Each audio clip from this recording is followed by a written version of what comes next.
You open a VA letter at the kitchen table and see 3 different dates. One is printed near the top. One is the day the letter reached your mailbox. Somewhere in the pages, there is language about responding or requesting review. You circle the first date you see and wonder, is that the deadline? Or is it just the date the letter was printed? Here's the principle I want you to remember today. Do not count first. Map first. A date without its source is not a plan. Welcome to the Veteran Benefits Reset Podcast, where we help veterans and their families better understand the VA disability benefits process one step at a time. I'm your host, Cameron Burrell, a U.S. Army veteran and founder of VetBiz Media.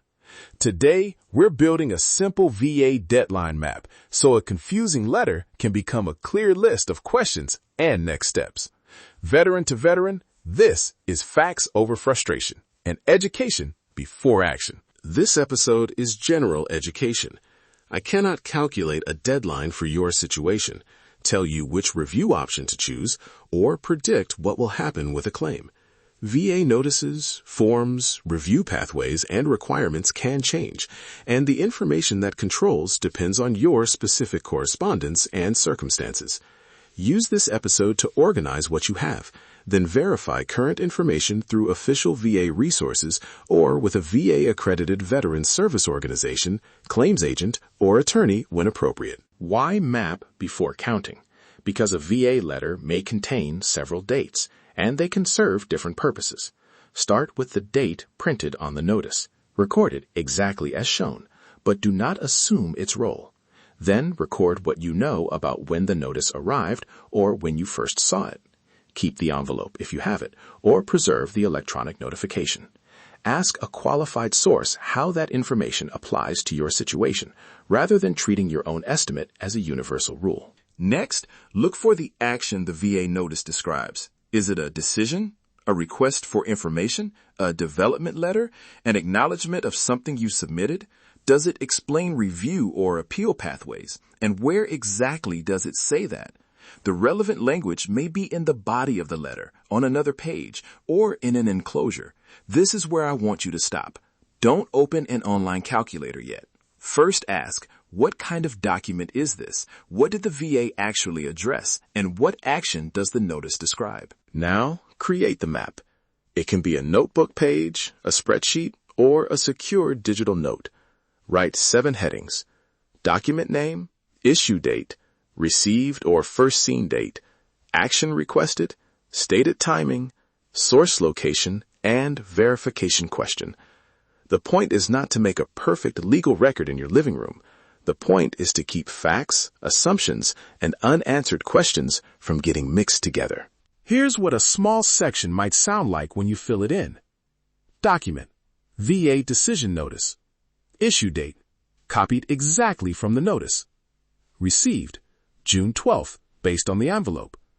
Action, review the decision and the instructions on pages 2 and 3.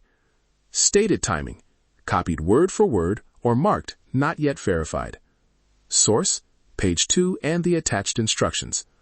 Verification question, which review or response pathway applies to this notice, and what current timing requirement should I confirm? That is a plan. You may still have an unanswered question, but now you know exactly what the question is. A date without its source is not a plan. So next to every important date, write where it came from. Was it printed on the notice? Found in an enclosure? Taken from an envelope? Seen in an online message? Or remembered from a conversation? If you are not sure, write "not verified." That phrase is useful. It prevents a guess from quietly turning into a fact. Let's make this real with a general example. Marcus is sitting at his kitchen table with a VA decision that addresses 2 conditions. One issue was denied, and another received a rating Marcus believes does not reflect the evidence. He circles the issue date and texts his brother, "I think I have 90 days." Then he reaches the attachment and sees instructions describing different review possibilities. Marcus has not failed. He has reached the moment where the document needs to be read as a whole. The responsible next move is not to choose the option that sounds fastest.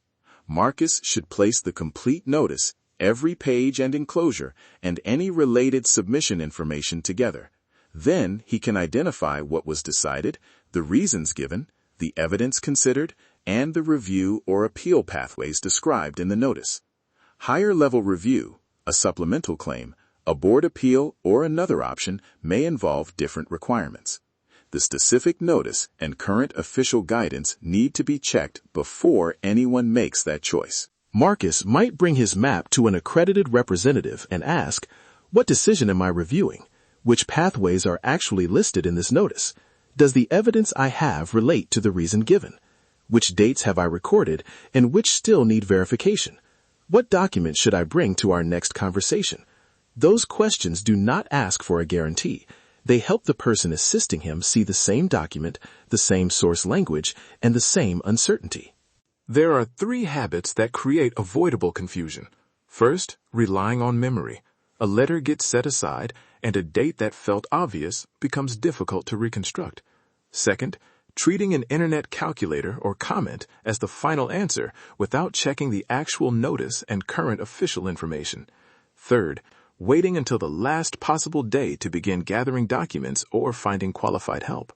A better system is to create 2 reminders, one to read and map the notice now, and another early checkpoint to verify the timing before the situation feels urgent. Keep an intent to file on its own line. An intent to file is not automatically the same as a completed claim, and it does not automatically answer a timing question in every decision notice. Its role and requirements depend on the situation and current VA rules. Record the date, label its source, and ask how it relates to the action you are considering. Do not let one familiar phrase make you assume that every deadline has been handled. If the notice is unclear, write that down. If you cannot tell whether an attachment belongs with it, write that down too. If you have both a mailed letter and an online message, preserve both and note where each date came from. Calm organization is not procrastination. It is how you turn uncertainty into a list of actions. Save the complete notice, separate the dates, copy the language, identify the source, and verify what you do not know. Organize, verify, execute. Before the next episode, take the most recent VA letter in your home and make one deadline map. Write the document name, issue date, the date it arrived or you first saw it, the action described, any stated timing language, the source location, and one verification question. If you do not have a recent letter, create the blank template now. One step, one record, one mission. Thanks for listening to the Veteran Benefits Reset podcast. If this episode helped you, follow the podcast, leave a review, and share it with another veteran, family member, or caregiver who could benefit. Download the free 7-step Veteran Benefits Reset Guide at vetbizmedia.com/veteran7. Remember, this podcast is an independent educational resource, so verify current information through official VA resources and work with an accredited professional when appropriate. Your service did not expire. Your story is still worth reviewing. Take the next responsible step.